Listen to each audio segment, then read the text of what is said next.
Mukunda jewels లో అక్షయ తృతీయ సందర్భంగా 1 gram gold కొనుగోలుపై 1 గ్రామ్ సిల్వర్ ఉచితం. ఏప్రిల్ 29 నుంచి మే 24 వరకు మాత్రమే. అందరికీ నమస్కారం. నా పేరు మాధురి. మీరు చూస్తుంది సుమన్ టీవీ నెట్వర్క్. మనకు తెలియని ఎన్నో ఆధ్యాత్మిక విషయాలు మనకి తెలియజేయడానికి మనతో పాటు ఉన్నారు ప్రముఖ జ్యోతిష్య పండితులు బ్రహ్మశ్రీ సుధీర్ శర్మ గురువు గారు.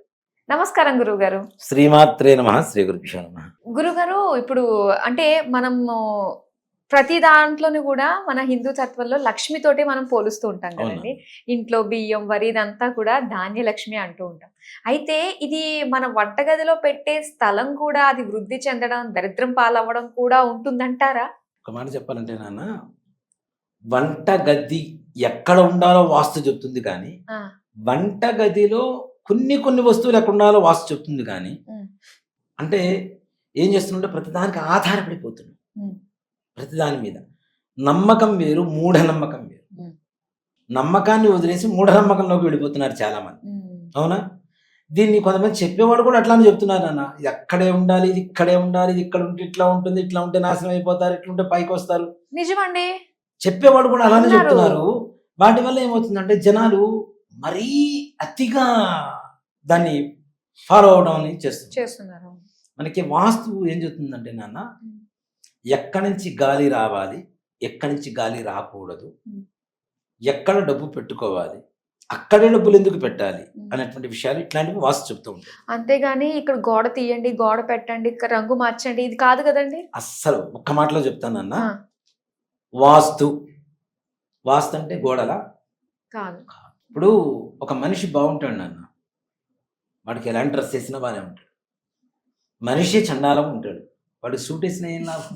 భూమి శక్తివంతమైంది, సారవంతమైంది అయితే ఎలాంటి గోడలు కట్టినా బాగానే ఉంటుంది. అసలు భూమిలోనే శక్తి లేకపోతే, సారం లేకపోతే ఎలాంటి గోడలు కడితే ఏముంటుంది చెప్పండి? నాకు తెలిసిన ఒక మార్వాడి ఒక అతను ఉన్నాడు, కంప్లీట్ గా వాస్తుకు విరుద్ధంగా ఇల్లు కట్టాడు. అక్కడి నుంచి వాళ్ళకి సిరి ఎత్తుకుంది ఒక స్థాయిలో. ఇవాళ రోజున ఆ కాలనీలో చుట్టుపక్కల అతన్ని కదిలించేటువంటి పరిస్థితి ఎవరికీ లేదు. అంత ఆర్థికంగా డెవలప్ అయ్యాడు ఆయన. నేను దాదాపు 2003 ఆ సమయంలో వాళ్ళ వాస్తు చూడమంటే అనుకున్నా, అంత వాస్తు విరుద్ధంగా ఉంది కదా, ఎట్లా కట్టాడా అనుకున్నా. కొన్ని మార్చాల్సి ఉంటుంది అనే దీంతో నా ఆలోచనలో ఉన్నాను. కానీ నేను ఎక్కువగా వాస్తు చూసేటువంటి లక్షణం కూడా నాన్న, ఇంటికి వచ్చి చూడండి అని చెప్పి చాలా మంది అడుగుతుంటారు. నేను ఒక్కటే మాట చెప్తా, మీరు ఇంట్లో చిమ్మిన మట్టి ఉంటుంది కదా, తీసుకొని రండి, ఎలా ఉంటుందో చెప్తానని చెప్తా. జాడు కొట్టిన మట్టి ఉంటుంది, ఆ మట్టి ఉంటే ఇప్పుడు మనం ఒంటి నిండా స్ప్రే చేసుకున్నాం నాన్న, షర్ట్ చేసుకున్నాం, షర్ట్ కూడా ఆ వాసన అంటుకుంటుందా లేదా? అలాగే అక్కడ ఆ ఇంట్లో ఉండేటువంటి ప్రతిదానికి కూడాను ఆ భూమిలో ఉండేటువంటి శక్తి అందుకుంటుంది గ్యారెంటీ. కాబట్టి ఆ మట్టిని పట్టుకుంటే అక్కడ భూమి సారవంతంగా ఉందా లేదా, దాంట్లో ఎలాంటి రకమైనటువంటి దుష్ట ప్రభావం ఉంది, మంచి ప్రభావం ఉంది అనేది కళ్ళ ముందు చక్కగా మనం నమ్ముకున్న దేవత చూపిస్తూ ఉంటుంది. దాంట్లో అనుమానమే లేదు. అంత దూరం, అందుకని వాస్తు కోసం అంత దూరాలు వెళ్ళను నేను. ఇల్లు బాగుంది లేదు, ఉండొచ్చు లేదు. ఇప్పుడు ముఖ్యంగా మనకు వాస్తు గురించి చెప్పాలంటే హైదరాబాద్ గురించి అనుకుందాం.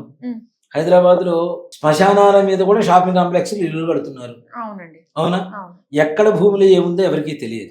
అందుకని నేనేం చెప్తానంటే, గోడల కంటే భూమిని చూడండి ముందని చెప్తాను. గోడలు ఏమైతే కట్టుకుంటే ఉంటాయి, లేదంటే పడేస్తే పడిపోతాయి. భూమిని మార్చలేంగా మనం కదా. కాబట్టి ముందు పూర్వకాలంలో ఇల్లు కట్టేటప్పుడు కూడా నాగులతో దున్నేవాళ్ళు భూమి అంతా. లోపల ఉండేటువంటి శల్య దోషాలు అంటాం. శల్యం అంటే ఎముకలు, బోన్స్ ఉంటాయి కదా, ఇవి పక్షులవి కావచ్చు, లేదంటే జంతువులు కావచ్చు, మనుషులవి కావచ్చు. పూర్వకాలంలో ప్రతి ఒక్కటి తప్పనిసరిగా దున్నిచ్చేసేవాడు. ఇప్పుడు ఎక్కడ సమాధులు కూల్చి ఇల్లు కడుతున్నారో తెలియదు, ఎక్కడ బిల్డింగులు షాపింగ్ కాంప్లెక్స్ కడుతున్నారో తెలియదు. సమాధులను కూడా ఆక్రమించేస్తున్నానన్నా.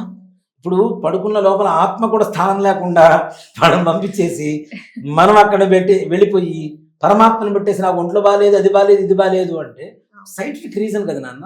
భూమిలో ఉన్నటువంటి శవాన్ని బయటికి తీస్తే కుళ్ళిపోయినటువంటి శవం ఉండేటువంటి ఎముకలు ఇవన్నీ ఇక అనారోగ్యాన్ని ఇస్తాయా లేవా? మొత్తం నెగిటివ్ ఎనర్జీ వస్తుందా లేదా? అశాంతి కదా, మానసికంగా ప్రశాంతత ఎక్కడ ఉంటుంది? ఇవంతా వస్తుందా లేదా? ఇప్పుడు ఎక్కువ మంది కొత్తగా ఇల్లు కొనుక్కొని అక్కడ ఏదో బాగలేదు, ఇంట్లో పోయిన తర్వాతనే బాగాలేదు అనుకునే ప్రభావం ఏదైతే ఉందో అది కేవలం భూమిలో ఉండేటువంటి లోపం అనే చెప్తాను. ఓకే, ఇప్పుడు ఆ భూమి పైనే ఎన్నో 50 అంతస్తులు అది కడుతూ ఉంటారు. దాన్ని మరి మార్చడం అంటే ఎలా? కష్టం నాన్న. అదే అందుకనే ముందుగా చూసుకోమని చెప్తున్నాను. మనం ఇల్లు కొనుక్కునే ముందుగానే తప్పనిసరిగా చూసుకొని వెళ్ళటం అనేది మంచిది. అలానే వాస్తు విషయానికి వస్తే సింపుల్గా ఈశాన్యం గంట అంటే దేవుడు, ఆగ్నేయం వంట, నైరుతి పంట ఓహో ధనం, వాయువ్యం బాత్రూమ్స్. దాని తెలుగులో చదివితే బాగుండదు కాబట్టి చెప్తాను.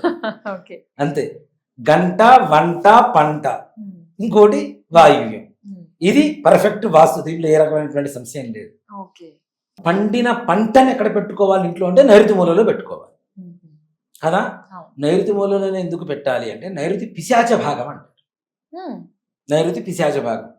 బరువు ఉండాలి బరువు ఉండాలి బరువు ఉండాలి అంటే అవి వాటి చెడుని వ్యాప్తి చెందకుండా ఉంచేందుకు బరువును పెడతాం. ఓకే అది బరువు అంటే. ఆ చెడుని వ్యాప్తి చెందించకుండా ఉండేందుకు మనం ఎక్కువగా బరువును పెడుతూ ఉంటాం. ఆ బరువు ఏంటి? మన ఇంట్లో ఉండేది ఎక్కువగా పంటే కదా పూర్వకాలంలో, అవునా? ఆ తర్వాత బీరువాలు వచ్చినాయి. ఆ బీరువాల్లో డబ్బులు పెడుతున్నాం. పూర్వకాలంలో ఇప్పటికీ చాలా మంది వాడుతుంటారు, నీ దగ్గర బరువు ఎంత ఉంది బరువు ఎంత ఉంది అని అడుగుతుంటారు. బరువు అంటే ధనం, మన పంట మన ధనం అంతా కూడా. కాబట్టి ఇంట్లో ఉండేటువంటి పంటని ధాన్యం ఏదైనా సరే ఎక్కడైనా చూడండి, మీకు నైరుతి మూలలోనే మనకు స్టోర్ రూమ్స్ వస్తాయి. ఇప్పుడు ఇష్టం వచ్చిన చోట కడుతున్నారు కానీ నైరుతి స్టోర్ రూమ్కి తప్పనిసరిగా. పూర్వకాలంలో వంటింట్లో బియ్యం పెట్టుకునేవాళ్ళు కాదు నాన్న. స్టోర్ రూమ్ అని దాన్ని కొట్టడి గది అంటారు, కొట్టిల్లు అంటుంటారు, కొంతమంది కొట్టడి గది అంటుంటారు. దీంట్లో పప్పు ఉప్పు ధాన్యం అన్ని, చింతపండు, వండుకున్న పిండి వంటలు కూడా దాంట్లోనే భద్రపరిచేవాడు ఒక పక్కన. మా అమ్మమ్మ గారు మాకు ఇప్పటికి బాగా చిన్న గుర్తు అనమాట. కొట్టిడిల్లు అనేది ఆవిడ. ఆ కొట్టిడిల్లులో పోయి ఏమైనా పిండి వంటలు చేస్తారు కదా, లోపల చాలా మంది ఉన్నారు వాళ్ళని అడిగి తీసుకొస్తాను ఉండండి రా అని చెప్పి మమ్మల్ని బయట పెట్టేసి ఆవిడ లోపలికి పోయి ఎంతమంది ఉన్నారు లెక్క పెట్టుకొని అంతమందికి తలా 2 తీసుకొచ్చి ఇచ్చేది. ఎవరో లోపలికి పోయేవాళ్ళం కాదు. ఆ కొట్టడింట్లోనే మొత్తం ధాన్యం కానీ డబ్బులు కానీ అన్ని, పప్పులు ఉప్పులు. ఇప్పుడంటే కుటుంబంలో 2-3 ఉంటున్నారు కానీ పూర్వకాలంలో 20 మంది 30 మంది 40 మంది ఒక ఫంక్షన్ వచ్చిందంటే 100 మంది 1000 మంది. పెళ్లికి ముందు 10 రోజులు, పెళ్లి అయిన తర్వాత 10 రోజులు ఉండేవాడు. అవునా?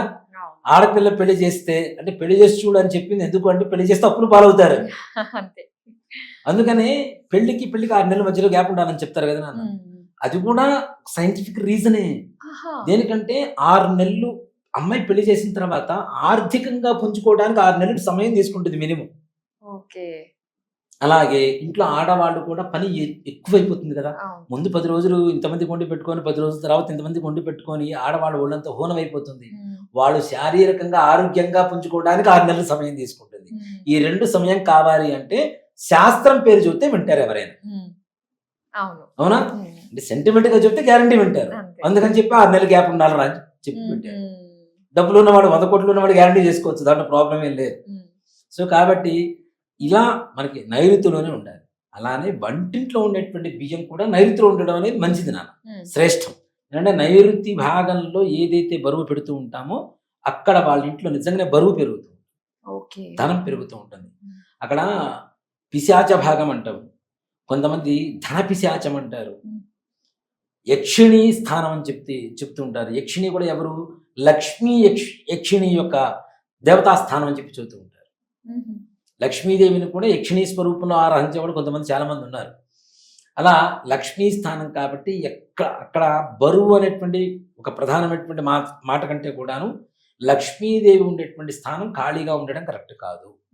కొంతైనా ఉంటే మరలా వృద్ధి ఉంటుంది, లక్ష్మీదేవి అనుగ్రహిస్తుంది అని చెప్పడం కోసం కూడా అక్కడే మనం ధాన్యం పెట్టడం అనేటువంటిది మన సంప్రదాయం. కాబట్టి ఆగ్నేయంలో వంట గదిలో కూడా, కిచెన్లో కూడా నైరుతిలో బియ్యం ఇట్లాంటివి పెట్టుకోవడం అనేది ఉత్తమమైనటువంటి మార్గం. ఇప్పుడు చాలా మంది ఇల్లు కట్టేటప్పుడు కూడా మీరు అడిగినట్టు వాస్తు దక్షిణ తిరిగి వంటలు చేస్తూ ఉన్నారు.